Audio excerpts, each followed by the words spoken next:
بسم اللہ الرحمن الرحیم۔ تمام ناظرین و سامعین کو السلام علیکم ورحمۃ اللہ وبرکاتہ۔ الامینیہ آن لائن اکیڈمی کے تحت ہونے والے پروگرام تفہیم حدیث میں آپ کو خوش آمدید کہتے ہیں، اور آج انشاءاللہ العزیز ہم بخاری شریف کی اگلی حدیث پاک جو کہ 6425 حدیث کریمہ ہے، اس پر کلام کریں گے۔ اس کی سند امام بخاری بیان فرماتے ہیں کہ حدثنا اسماعیل بن عبداللہ، ہمیں حدیث بیان کی اسماعیل بن عبداللہ نے، قال حدثنی اسماعیل بن ابراہیم، وہ کہتے ہیں کہ ہمیں حدیث بیان کی اسماعیل بن ابراہیم نے، عن موسیٰ بن عقبہ، حضرت موسیٰ بن عقبہ سے روایت کرتے ہوئے، قال ابن شہاب، وہ کہتے ہیں کہ ابن شہاب نے کہا، حدثنی عروۃ بن زبیر، کہ ہمیں حدیث بیان کی عروہ بن زبیر نے، ان المسور بن مخرمہ اخبرہ، کہ حضرت مسور بن مخرمہ نے انہیں خبر دی، ان عمرو بن عوف، کہ حضرت عمر بن عوف، وہو حلیف لبنی عامر، کہ جو بنی عامر کے حلیف تھے، کان شہید بدر مع رسول اللہ صلی اللہ علیہ وسلم، اور آپ یعنی حضرت عمر بن عوف رضی اللہ تعالی عنہ حضور علیہ السلام کے ساتھ غزوہ بدر میں بھی شریک تھے۔ اخبرہ، آپ خبر دیتے ہیں، ان رسول اللہ صلی اللہ علیہ وسلم بعث ابا عبیدہ بن الجراح، کہ حضور علیہ السلام نے بھیجا حضرت ابو عبیدہ بن جراح کو، کہاں بھیجا؟ الی البحرین، بحرین کی طرف، یأتی بجزیتہا، کہ وہ وہاں سے ان کا جزیہ لے کر آئے۔ وکان رسول اللہ صلی اللہ علیہ وسلم هو صالح اہل البحرین، اور حضور علیہ السلام سے حضور علیہ السلام نے بحرین والوں کے ساتھ صلح فرما لی تھی۔ وَأَمَّرَ عَلَيْهِمُ الْعَلَاءَ بْنَ الْحَضْرَمِ،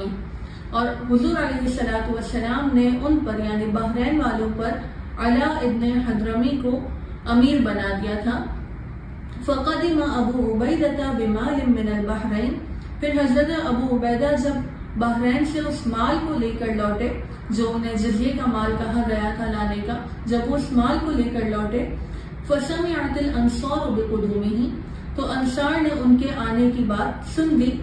فَوَافَتْهُ صَلَاةَ الصُّبْحِ مَعَ رَسُولِ اللَّهِ صلی اللہ علیہ وسلم، پھر انہوں نے صبح کی نماز حضور علیہ السلام کے ساتھ ادا فرمائی۔ فَلَمَّا انصَرَفَ تَعَرَّضُوا لَهُ فَتَبَسَّمَ رَسُولُ اللَّهِ صلی اللہ علیہ وسلم حِينَ رَآهُمْ، تو جب حضور علیہ السلام نے نماز مکمل فرما لی تو انہیں دیکھ کر حضور علیہ السلام مسکرائے۔ وقال، اور فرمایا، اظنکم سمعتم بقدوم ابی عبیدہ، مجھے گمان ہے کہ تم نے ابو عبیدہ کے واپس آنے کی خبر کو سن لیا ہے۔ وانہ جاء بشیء، اور تمہیں یہ بھی معلوم ہے کہ وہ کچھ مال لے کر آئے ہیں۔ قالوا، تو ان لوگوں نے کہا، اجل یا رسول اللہ صلی اللہ علیہ وسلم، جی ہاں یا رسول اللہ، ایسا ہی ہے،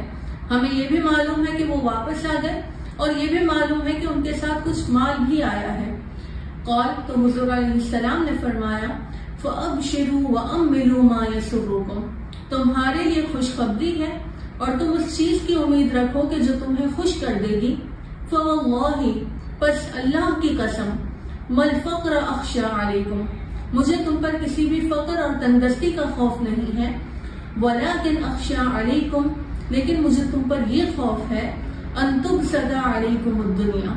تم پر دنیا کشادہ کر دی جائے گی، كَمَا بُسِطَتْ عَلَىٰ مَنْ كَانَ قَبْلَكُمْ، جیسا کہ تم سے پہلے لوگوں پر یہ دنیا کشادہ کر دی گئی تھی۔ فَتَنَافَسُوهَا كَمَا تَنَافَسُوهَا، پس تم اس میں لگ جاؤ گے، تم ایک دوسرے سے آگے بڑھنا چاہو گے جیسے وہ لوگ آگے بڑھنا چاہتے تھے۔ وَتُلْهِيَكُمْ كَمَا أَلْهَتْكُمْ، اور یہ دنیا تمہیں اس طرح غافل کر دے گی جیسے ان لوگوں کو غافل کر دیا تھا۔ تو یہ جو پورا واقعہ بیان ہوا کہ حضرت ابو عبیدہ بن جراح کو حضور علیہ السلام نے بحرین کی طرف بھیجا اور وہ کچھ مال لے کر آئے، تو اس پورے واقعے میں جو اہم بات ہے وہ آخر کی ہے کہ جب لوگوں نے مال کے بارے میں سنا تو ان کی توجہ اس کی طرف مائل ہونے لگی، تو حضور علیہ السلام نے فرمایا کہ تمہارے لیے خوشخبری ہے اور تمہیں وہ چیز مل جائے گی، تم اس کی امید رکھو جو تم چاہتے ہو، جو تمہیں خوش کر دے گی۔ اور پھر ساتھ ہی ساتھ حضور فرماتے ہیں کہ مجھے تم پر کسی بھی طرح کی فقر اور تنگستی کا خوف نہیں ہے، یعنی ایسا نہیں ہو سکتا کہ انسان کے پاس کچھ بھی نہ ہو اور وہ بالکل تنگ دستی کے عالم میں آ جائے۔ مجھے تم پر فقر اور تنگ دستی کا خوف نہیں ہے، لیکن مجھے تم پر دنیا کا خوف ہے۔ یہ دنیا بڑی ہی بری چیز ہے کہ اگر انسان اس میں مگن ہو جائے تو وہ اللہ کی نعمتوں کو بھی بھلا دیتا ہے، اللہ تعالیٰ کی عبادت کرنے کا بھی اسے وقت نہیں ملتا، اور نعمتیں ہونے کے باوجود وہ ناشکری میں مبتلا ہوتا ہے۔ تو حضور نے فرمایا کہ مجھے اس بات کا خوف ہے کہ تم پر دنیا کشادہ کر دی جائے گی جیسے تم سے پہلے لوگوں پر کر دی گئی تھی۔ اب دنیا کی کشادگی تو چلے ٹھیک ہے، لیکن جب یہ دنیا کشادہ ہوتی ہے تو لوگ اس میں آگے بڑھنا چاہتے ہیں، ایک دوسرے کی طرف مائل ہونا چاہتے ہیں، تو تم ایک دوسرے کے ساتھ سے اس طرح آگے بڑھنا چاہو گے جیسے تم سے پہلے لوگ آگے بڑھنا چاہتے تھے، اور یہ دنیا تمہیں ایسے ہی غافل کر دے گی جیسے تم سے پہلے لوگوں کو غافل کر دیا۔ تو دنیا کا حصول منع نہیں ہے، اگر انسان جائز طریقے سے مال کماتا ہے اور اس مال کو اللہ کی راہ میں خرچ کرتا ہے، اس میں کوئی مذائقہ نہیں ہے، لیکن اگر ناجائز طریقے سے مال کمایا جائے، اگر مال کمانے میں اس قدر کوئی شخص مشغول ہو جائے کہ اسے اللہ کی اطاعت و فرما برداری کا موقع ہی نہیں ملتا،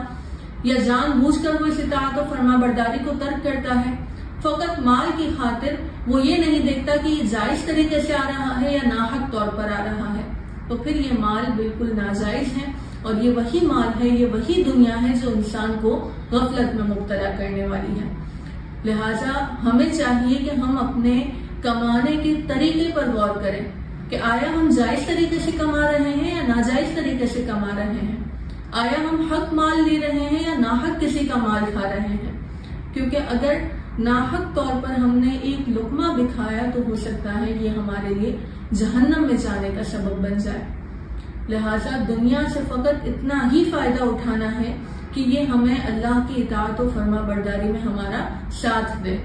لیکن دنیا میں اگر ہم اس قدر مشغول ہو جائیں کہ ہم اللہ کی اطاعت و فرما برداری کو ہی بھلا بیٹھیں تو گویا کہ ہم نے اپنی زندگی کے مقصد کو ہی بھلا دیا۔ لہٰذا ہمیں دنیا میں رہنا تو ہے، لیکن دنیا میں اس طرح نہیں رہنا کہ یہ دنیا ہمیں اللہ کی یاد سے غافل کر دے۔ اللہ تبارک و تعالیٰ سے دعا ہے کہ دنیا میں رہ کر اللہ کی یاد کرنے کی توفیق عطا فرمائے۔